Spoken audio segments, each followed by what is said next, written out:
Namaskar and good morning to all of you. Let's do the prayers first. Om Guru Brahma, Guru Vishnu, Guru Devo Maheshwara, Guru Sakshat Parbrahma, Tasmai Shri Guruve Namaha. Om Bhu Bhuva Swaha, Tatsavitra Varenayam, Bargo Devasya Dhimahi, Diyo Yo Naha Prachodayat.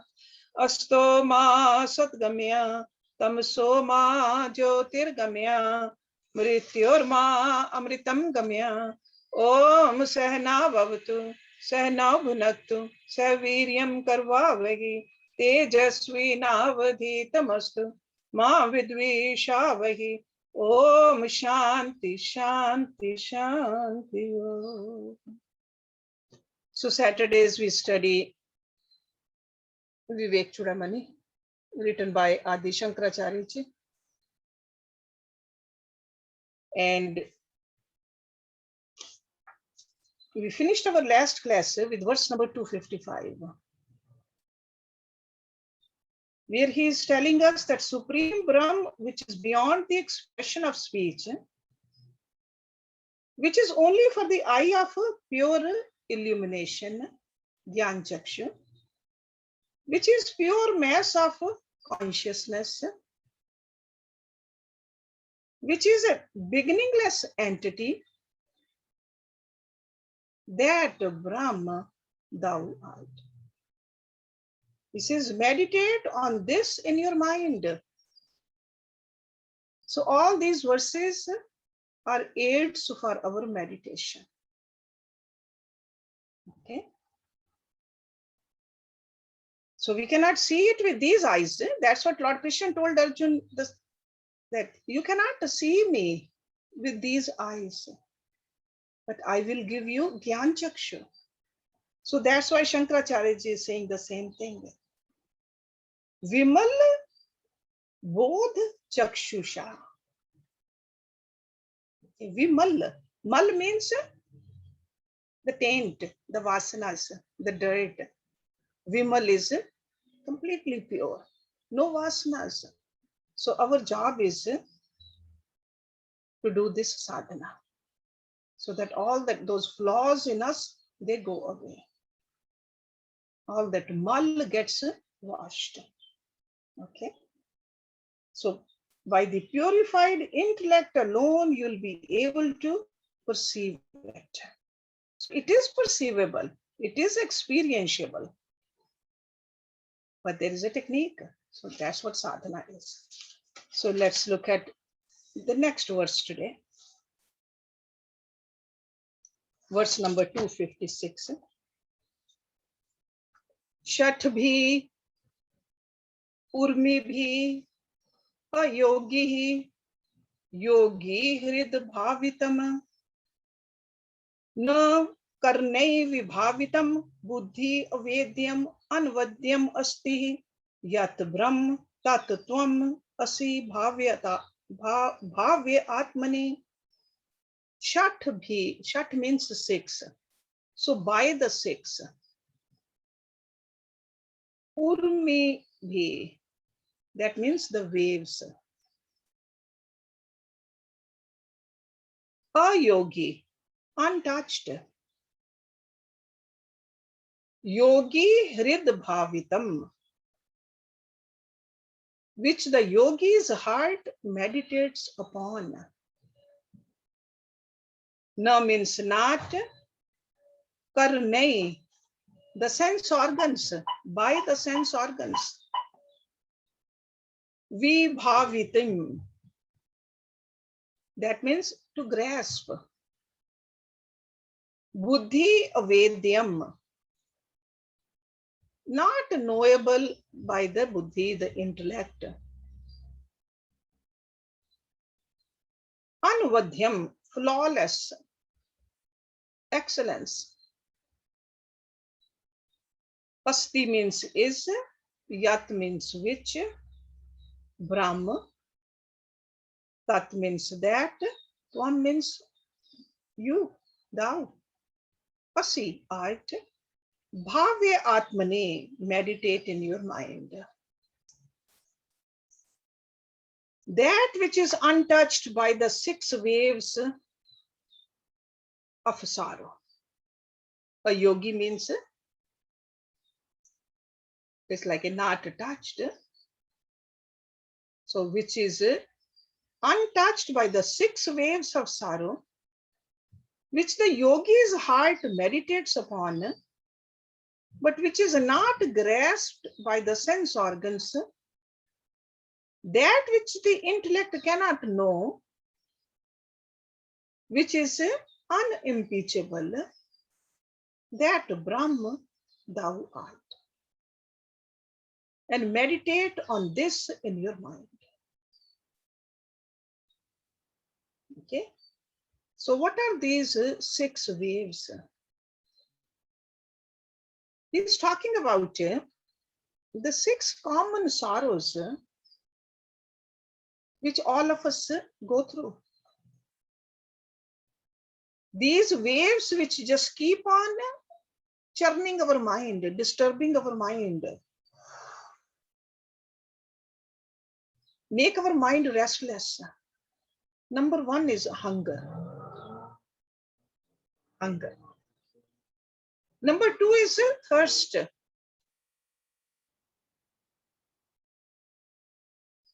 Number 3 is revulsion for the objects which produce sorrow.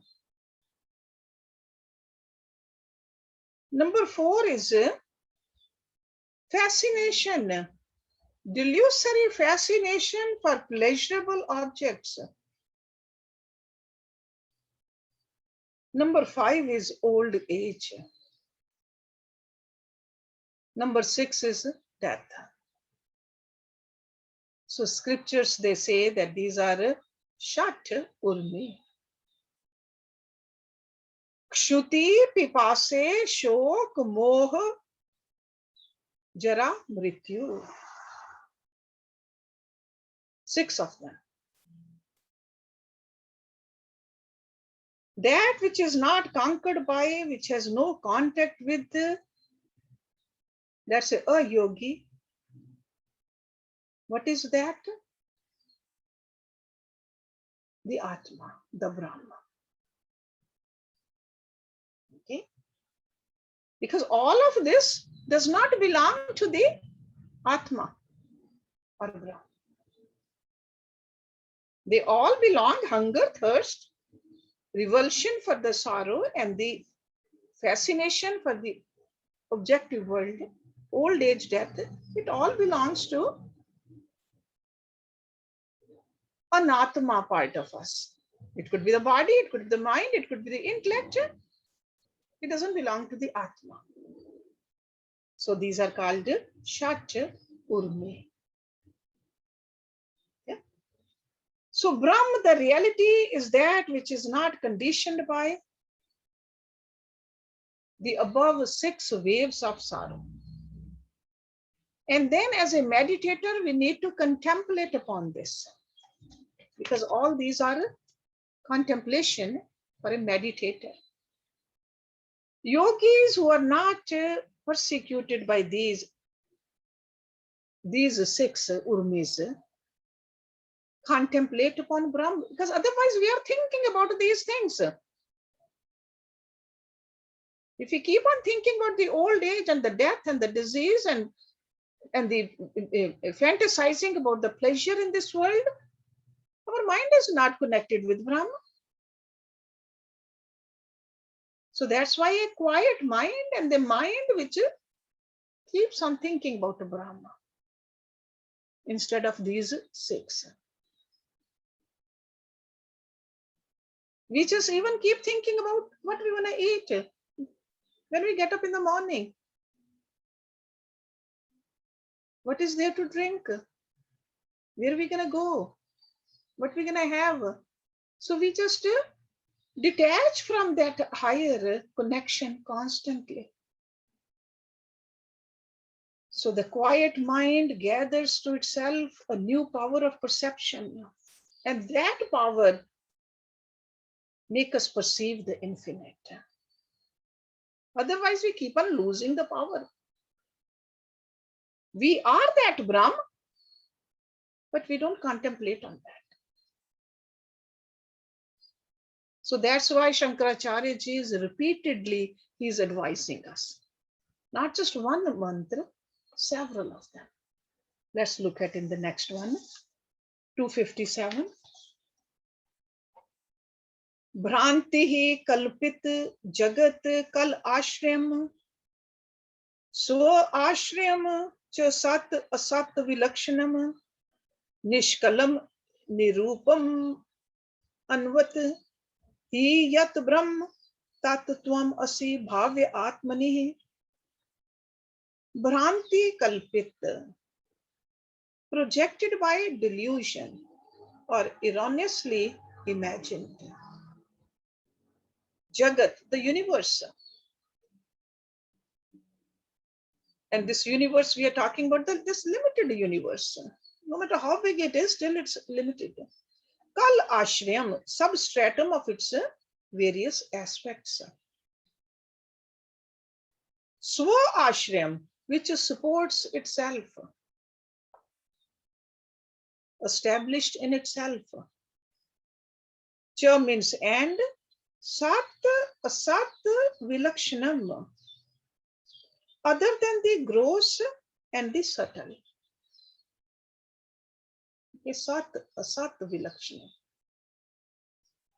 Nishkalam, partless, without parts. Nirupam, nirupamanvat, incomparable.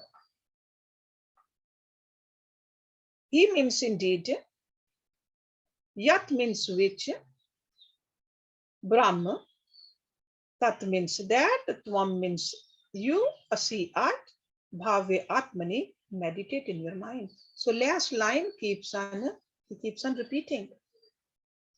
To just emphasize this, that all these verses need to be contemplated, but these can be used as an aid for a meditator. That which is the substratum for the universe.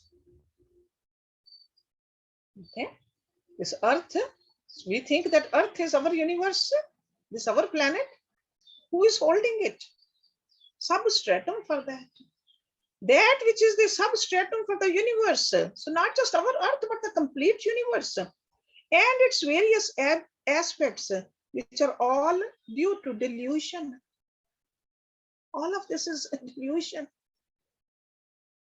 which supports itself, which is other than the gross and the subtle, which has no parts. So when he says which means Brahma, truly has no comparison. You cannot compare Brahma with something because it's only one. There are not two. In order to compare, you need two. It's only one. That Brahma thou art. Meditate on this in your mind. So what he's saying, this world of polarity, this universe is a mere projection of our delusion. Without a substratum, a delusion can never be. So what is the substratum? That is Brahma. Without a rope, snake cannot be. We cannot imagine a snake if there was no rope. So substratum. So the substratum for the world of polarity is Brahma alone. And this Brahma is the one which serves as the changeless substratum for the entire world of this changing. And at the same time, it is its own substratum too. Earth is holding us. Brahma is holding earth. Who is holding Brahma? Nobody. That's why the word Swa Ashrayam. Okay, Swa Ashrayam. Its own substratum. Because gross things, they are perceived by the sense organs. Subtle things, they are perceived by the mind and the intellect. But Atma, the self or the Brahma, is neither perceived by the sense organs nor by the mind or the intellect. Because it's neither gross nor subtle. That's why he says asad vilakshanam. It's beyond that. Because consciousness or the Atma is the subject which illumines both gross as well as subtle. All kinds of experiences are experienced because of the consciousness. And it's without any parts. That's why we cannot say that small Brahma or big Brahma here and Brahma there. No, it's everywhere. No place where it's not. It is the one all-pervading, homogeneous entity. So when we meditate, that's what we should meditate upon. And it's Nirupaman, incomparable. See, all the objects we can compare with something else. But consciousness is not an object. Brahma is not an object. So you really cannot compare it with anything. So incomparable. That Brahma thou art. Okay. Let's look at 258, how he explains further, because he is not done giving us the hints about how to meditate upon this. Janam vridhi parinati apakshe vyadhi nashan vihinam avyam vishwa srishti avighat karanam brahm tattvam asi bhavya atmane. Janam, birth, vridhi, growth, parinati, change or development. See, we develop, there's a change. So, birth, growth, development. Apakshaya, decay. Vyadhi, disease. Nashan, death. Vihinam, free from. Avyayam, changeless. Vishwa, the universe. Srishti, creation. Av, maintenance. Vighat, dissolution. Karanam, the cause. Brahma, Tat means that, Tvam means you, Asi art, Bhavyatmani, meditate in your mind. Okay. That which is changeless. And so free from birth, growth, development, waste, disease, and death. Which is indestructible and cause for the creation, maintenance and dissolution of the universe. That Brahma thou art. Meditate on this in your mind. So he is bringing our attention towards these 6 modifications which happen in every organism. We must go through it. Anything which has taken the birth will grow. There will be a change. There will be a decay. There will be a disease. And there's a death. So this is what Janam Vridhi, Parinati, Apakshay, all that. And Nashan, Vyadhi. So every modification is a source of pain. Pain in the birth, pain in the death, and pain otherwise also. Growth also, change also, old age also. So Brahma, the Atma, is without any modification. So you can see that if we identify ourselves with the Brahma, then there's no pain, there is no sorrow. If I don't identify myself with the car I drive, car got scratched, got old, thrown into the junkyard, no pain. But some people even identify with their cars also, let alone the body or the house. So this great Rishi is taking our attention towards the essence which we are. Brahma tatutvam asi bhave atmane.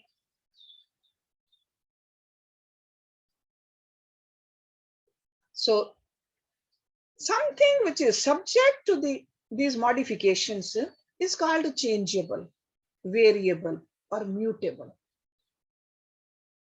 In Brahma, none of these changes take place. It is our avidya which sometimes we think that no, God also, in Brahma there are changes. We are ignorant. So we have to contemplate that mutation can take place only by these 6 processes. Brahma, the reality, is the cause for all these 3. So all this, the change we see, the energy is that Brahma. Because of that, Brahma changes can take place, but in the Brahma, there's no change. So that Brahma thou art, contemplate upon this truth as your own self. This is who you are. That's what Shankaracharya is urging. That's why he keeps on repeating it for us. 259. Asat bhedam anap asat lakshanam ni tarang jal rashi nishchalam nitya muktam avibhakt murti yat brahma tattvam asi bhave atmani. Asat bhedam, free from distinctions.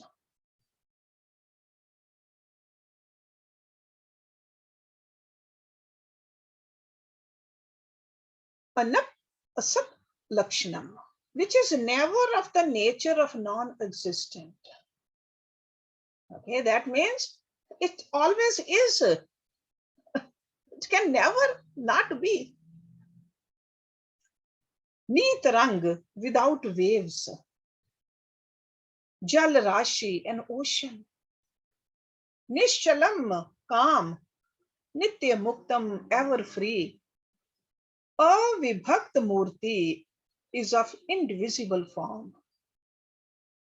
Yat means which, Brahm, Tat that, Tvam you, Asi art, Bhave Atmani, meditate in your mind.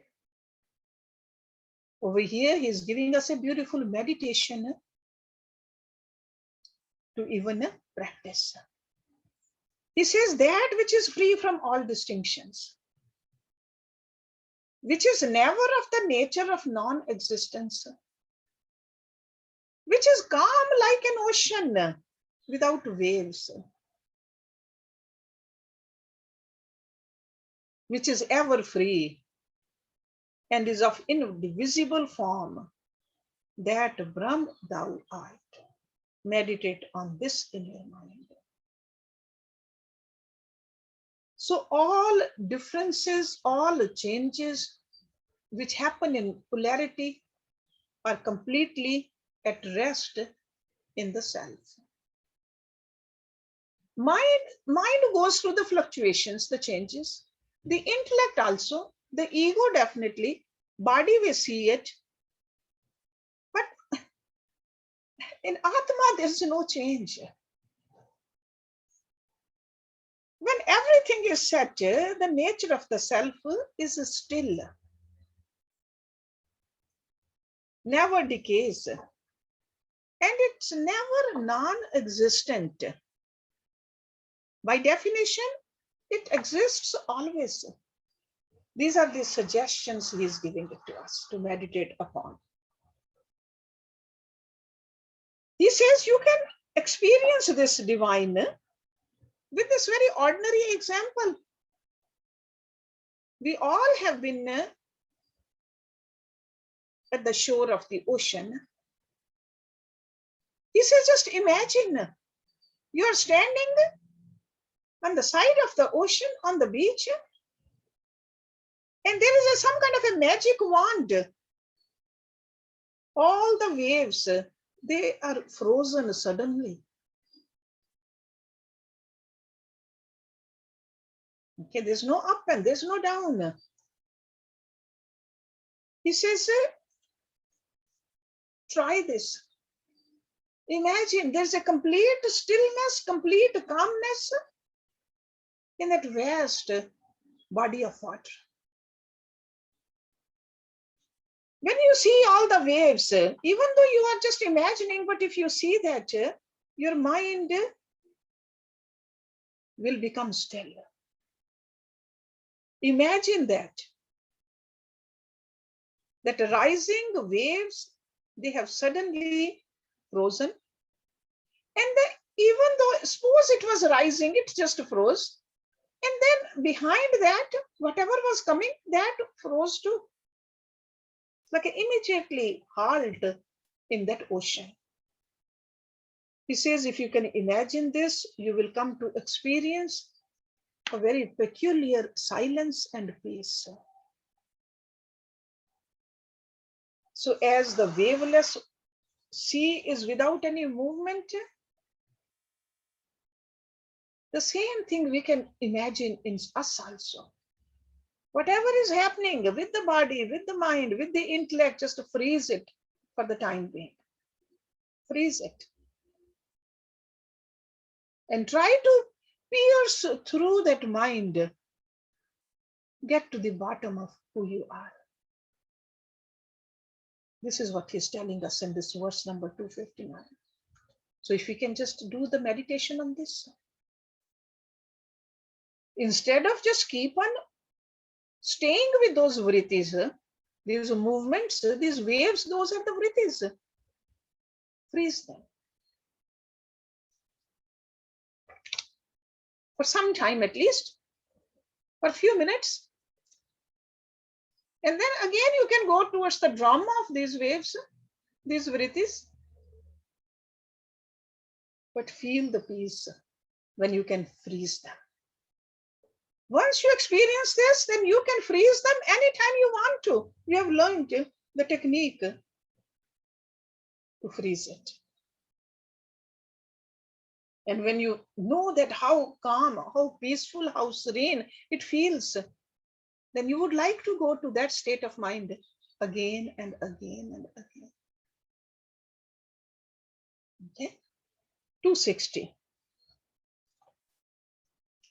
Ekam ev sat anek karanam karan antra niras karanam karye karan vilakshanam swayam brahma tat tvam asi bhavya atmanihi. Ekam ev, one alone. Ekam is one, ev means alone, one alone. Sat, existence. Anek karanam, the cause for the many. Karan antra, other cause. Niras karanam, it is the cause that is devoid of. Karya karan vilakshanam, distinct from the cause and effect. Swayam itself, Brahma tat tvam asi, that thou art. Bhavya atmani, meditate in your mind. He says that which, even though it is one existence, is the cause for the many. Okay, so one is what? The Brahma. That Brahma is the cause for the many. Many means this is a pluralistic word, which refutes all other causes. But itself is without cause. So that means that we have a cause. He is causeless. There's no cause of God. We had a father and a mother. God doesn't have a father and a mother. There's no creator of Brahma. Let me read it again. That which, even though it is one existence, is the cause for the many, which refutes all other causes, but itself is without cause, which is distinct from cause and effect, and is independent. That Brahma thou art. Meditate on this in your mind. So consciousness, it is one, is the cause for the entire pluralistic, phenomenal world of the body, mind, intellect. Whatever we perceive, whatever we feel, whatever we think, it's because of that. It is the only, like alone. It is the material as well as the efficient and the instrumental cause for the universe. Okay? See, like if a potter makes something, potter is making it, but he is using some clay also to make it. God doesn't need anything out of him to make this universe. So that's why he said that he's a material and efficient and the instrumental cause of this creation. See, just like when we see the spider, spider creates a web by himself, something which is spewed out of him, and he makes the web with that. So we'll say that he is not using anything from outside. So God is even beyond that. So material, the efficient and the instrumental cause for the universe. So this pluralistic world is our own projection, which has sprung from our own delusion. But the substratum for this delusion is what? The consciousness, which is Brahma. Because without this consciousness, this delusion can't even happen. It's not even possible. That's why it's often said that a person who says, I don't believe in God, in order to say these words also, you need the power of God to say that. So that's why Lord Krishna said, I'm everywhere. There's no place where I'm not. Because sometimes we think that God is only in the good things. He says, everywhere I am. There's no beginning of me, there's no end, there's no middle. You really cannot find it. It's all Brahma. It is its own substratum, it's its own cause. It is the uncaused cause for the entire world. Okay? So, because with reference to the world, consciousness is the cause. But consciousness is causeless cause. So by itself, it is something other than both the cause and the effect. Because cause and effect are concepts of the intellect. Our buddhi says, oh, this is the cause and this is the effect. Atma is beyond the intellect. So in this respect, we can also say that it's a Maya, non-apprehension of reality. That's where the Maya word comes. So consciousness is beyond Maya. For the Maya, we can still say cause and effect. But that Brahma thou art, that is beyond Maya. And contemplate on that, meditate upon that. Because this is what we have forgotten. The reality we have forgotten. The real thing, and we just keep on wasting our time, our energy, our precious life into something which is very insignificant. Very insignificant. The only significant thing in us is that we are part of Brahma. And that we have forgotten. Everything else is insignificant. You got to think about it. Because we make it such a big deal. We make a big deal of our own problems, our own achievements, our own worries. Somebody else from outside will say that, hey, it's nothing. Rise above it. And that's what Shankaracharya ji is telling us. Let's look at 261. Nirvikalpam, analpam, aksharam, yat kshar akshar vilakshanam, param nityam, avye sukham, niranjanam, brahmatattvam asi bhavya atmani. So it's the same message is still giving us aid for the meditations. So that's why I'm rather going fast, because you got the idea, but we got to go through all these verses.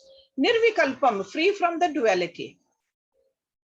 Analpam, infinite. Aksharam, indestructible. Yat means which.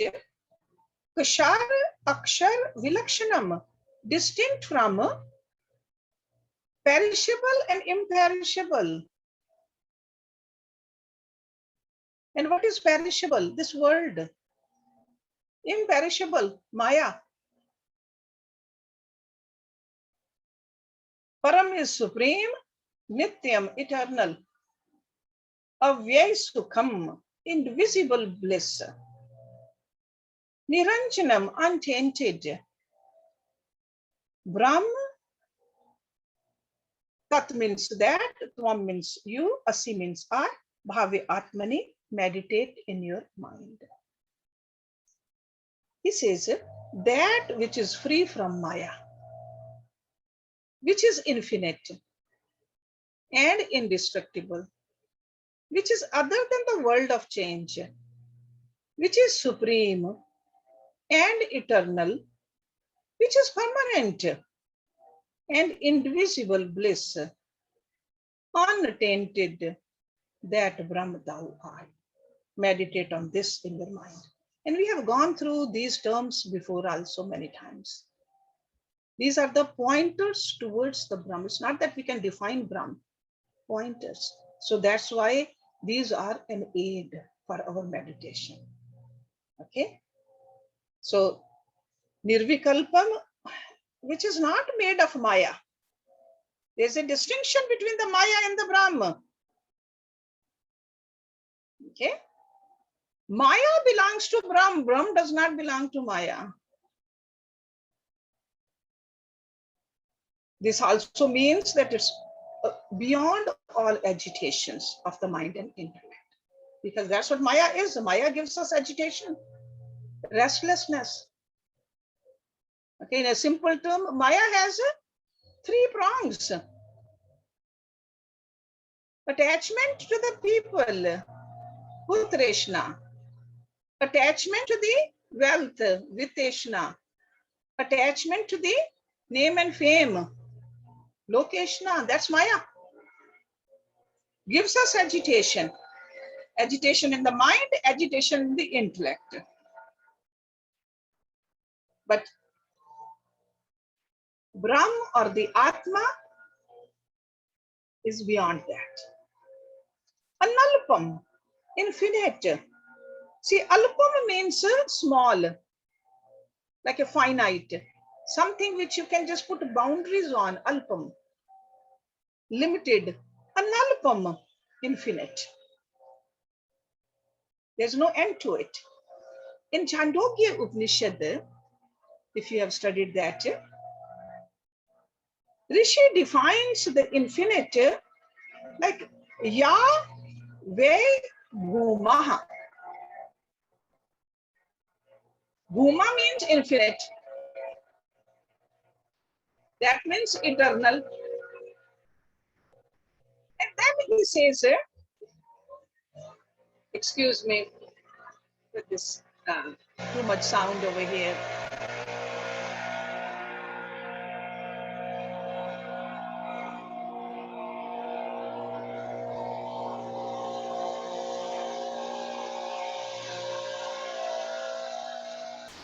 Yeah, hopefully.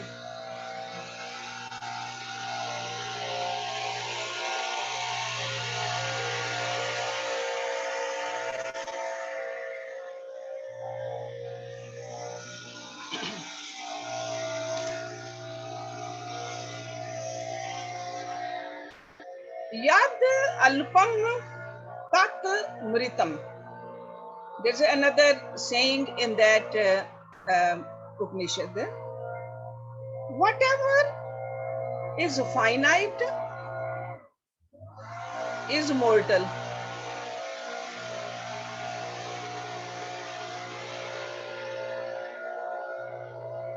So God is infinite, Brahma is infinite, and anything which is finite, he says that's mortal. So these terms are very significant terms which Shankaracharya is using over here. So that's why I'm just bringing the part of the mantras from the other scriptures, Upanishads. So, and when he says changeless akshar, kishar and akshar, these are also terms used in Bhagavad Gita, also in the Upanishads also. Kishar is changeable, reducible. That is kshar. And that is a world of polarity. Because we see a constant state of flux in this physical world. And an akshar is used which cannot be changed. Akshar, which cannot be destroyed. And then another term he uses over here, nitya avyam sukham. Nitya avyam. We do see sukh or the pleasure here and there. But that is not nitya. So this sukh which we feel from Brahma is undying bliss. It doesn't become less. It does not go away. Just like we see the joy or the pleasurable feeling we get from the objects, that's very variable, very fleeting. Even in their intensity changes, or the intensity which we feel changes also. So the God's or the Brahm's joy is a supreme, permanent bliss, and which is experienced when we transcend our lower mind and the intellect. And then Niranjan, that's another beautiful term over here. Anjan means a flaw. Niranjan means flawless, taintless. What does it really mean? That means it is beyond any kind of imperfection of tamas. See, darkness is associated with the tamsikta, so it's beyond that. Beyond the vasanas, beyond the delusion of Maya. That Brahm you are. So that's why the last line in all these verses is he's reminding us this is what you are, and you have forgotten who you are. It's like somebody keeps on telling us again and again, reminding us who you are. Sorry about that sound, but now it's quiet. See, look at that. How good it feels when our own churning calms down. How good we're going to feel, right? Because there's a sound from outside and there's a sound from within. So meditations are about calming our inner sounds also. Okay.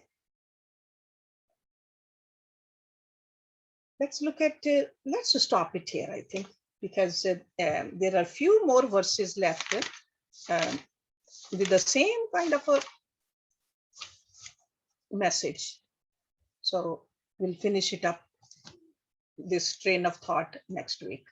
So, Om Purnamada Purnamidam Purnat Purnamudachyate Purnasya Purnamadaya Purnameva Viseshyate. Om Shanti Shanti Shanti. So I think we have some questions over here.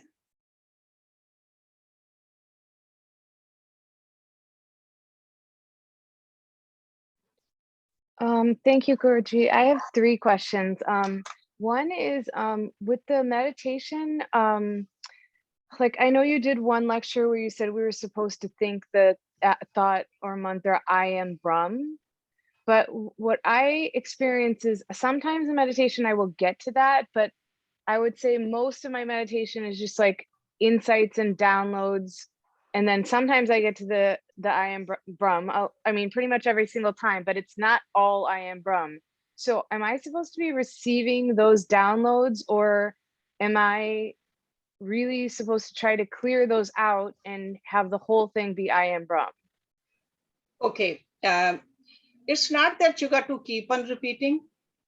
You start out with repeating, then you feel it, and then you just feel the calmness, the peace. Okay, you don't need to repeat it. No, that is only in the beginning to quieten the chatter of our mind. Okay, but the downloads are your higher power giving you insight on guiding you. That's what I experience. Is that correct? Okay. Yes. Okay. And then when I do get to that super peaceful place, like I really appreciate the Yog Nidra class we did, because now I can actually enjoy what I noticed this week. I actually can enjoy that moment. And I notice when that moment comes, like my head actually wants to go up. Is that weird, or should I make sure that my head is like, are we supposed to be in a certain position when we meditate? Because I usually start like this, and I'm like sitting a not the pretzel, but Indian style. And when I get to that part where I really feel like I have connected the most, I notice my head just wants to open up. Is that okay? That's okay. That happens many times. That's okay. But if you are afraid that you will fall down, it's okay to just go into the shavasana at that point. Okay. Or even have a seat where you have some kind of a support. But that happens. You know why it happens? Because of the movement of the energy upward. Oh, it feels really good. Like I like it. I just have never seen anyone but I don't want that. you to sprain your neck. So that's why you got to be very careful.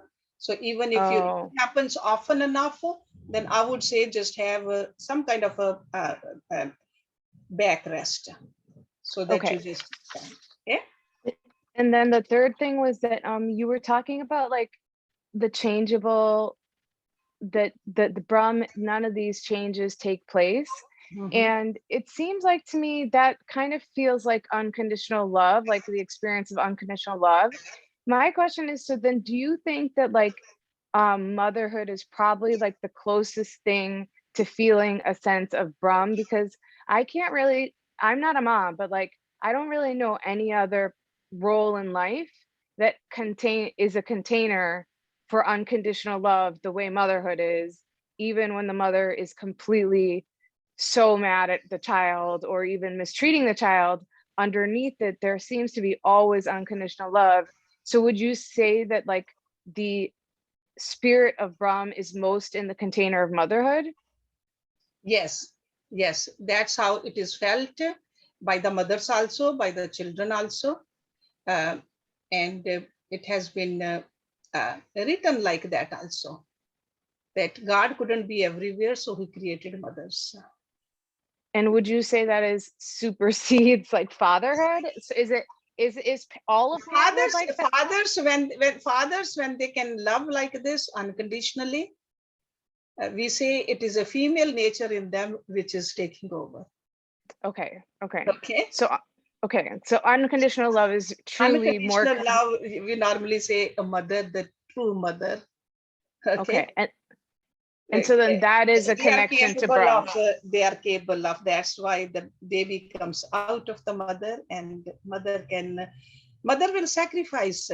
Haven't you heard that if there are only 3 pieces of bread and 4 people to eat, who will say that I am not hungry? Yeah. It's So a then mother. It's a mother. do you think then motherhood is kind of like the closest we can experience to godliness in this lifetime? Okay. Yes, definitely. Motherhood, even going through the process of giving birth, staying up all night.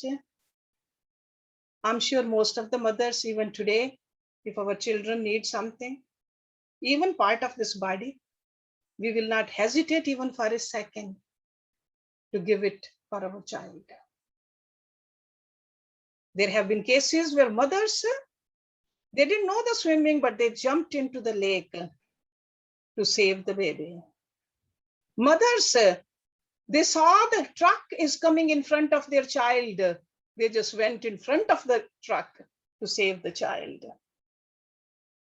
There have been cases after cases, and it's not just only a human mother.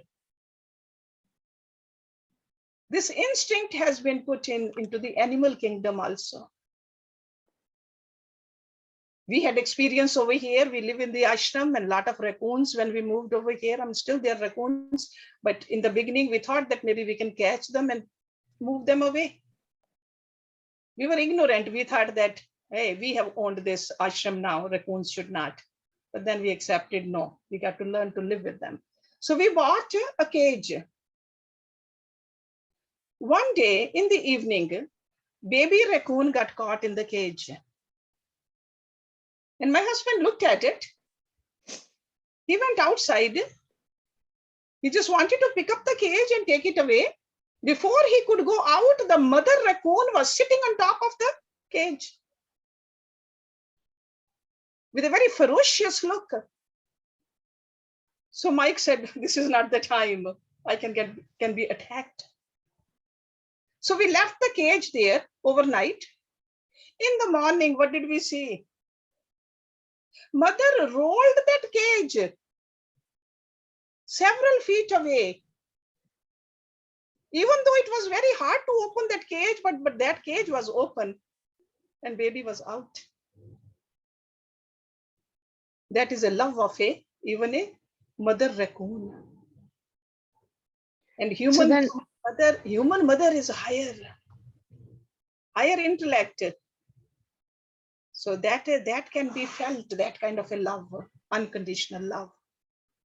So then the people who have not experienced motherhood in this lifetime, do you think it's because they didn't in their karma, they haven't evolved spiritually enough to the level that is required of godliness that is required of motherhood? Not necessarily. Maybe they have already felt it in the previous lifetimes. Because it's not that if it's a father who cannot give a birth, they did not feel it. That doesn't mean they are not spiritually evolved. Every lifetime we go through different experiences until we have experienced it all and we feel complete content and we are one with God. Okay. So anybody who cannot give a birth or who doesn't have the inclination to be a mother does not mean they are not spiritually inclined or heightened. Okay. So this kind of a judgment we should never have. Okay. Thank you. Yes. Thank you, Pooja. Thank you so much. I don't mean to hog the conversation, so I'm going to put my hand down.